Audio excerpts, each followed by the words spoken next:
साधक ने तपस्वी सम्राट से अपने माथे पर क्षुल्लक दीक्षा के संस्कार कराए हों और मुनि दीक्षा के संस्कार वात्सल्य दिवाकर श्री विमल सागर जी गुरुदेव से करवाए हों, वो इस युग के महान जिन्होंने अधिक दीक्षाएं देकर के इस दिगंबर की श्रवण परंपरा को जीवंत किया। 1 मिनट में उनकी श्वास रुकी और शरीर वहीं का वहीं पड़ा रह गया। उन्होंने अपनी मन की बात कही ब्रह्मचारी से कि भाई एक काम करो, सुधा सागर जी को फोन लगवाओ।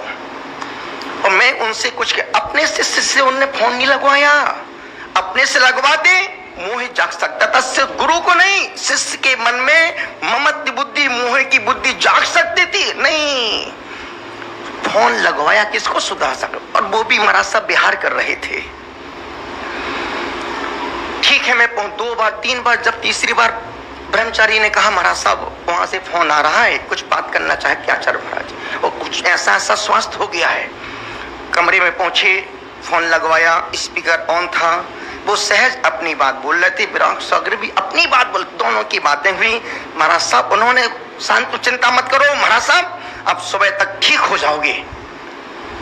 साधर्मी ही साधर्मी को संभाल सकता है, साधर्मी ही साधर्मी को संबल दे सकता है। और संजोग कहो सुबह ठीक हो गए, आहार भी अच्छा हो गया, आहार अच्छा हो गया। शाम को फिर कुछ डाउट हुआ, बस उसी समय रिकॉर्डिंग करवा दी कि मैं अस्वस्थ महसूस कर रहा हूं और मैं इसलिए सारी बातें बोल रहा हूं क्योंकि अभी तक हमने जिन जिन को देखा, जाते हुए देखा है, उसके बाद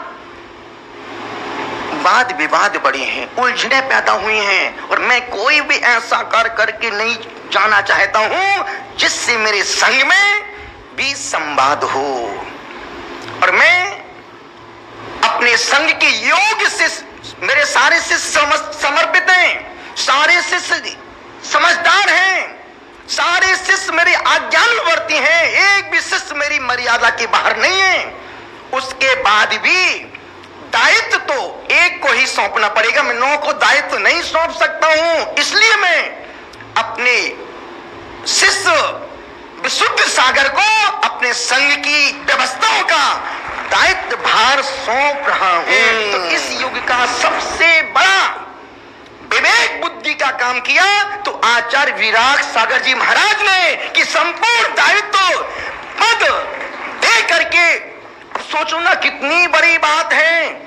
जिस साधक को भीतर का बोध हो गया था, दिग्वंदना की, काय उत्सर्ग किया, सबसे और उस रिकॉर्डिंग में भी मैं सब शिष्यों से क्षमा मांगता हूं यदि मैंने किसी शिष्य को अपने आचार पद पर बैठने के बाद द्वेष से, क्लेश से, दबाव पद के अहंकार से किसी को डांटा हो, फटकारा हो, तो सब शिष्य मुझे माफ करना। मेरे शरीर का भक्त का भरोसा अन्यथा कौन मांगता है?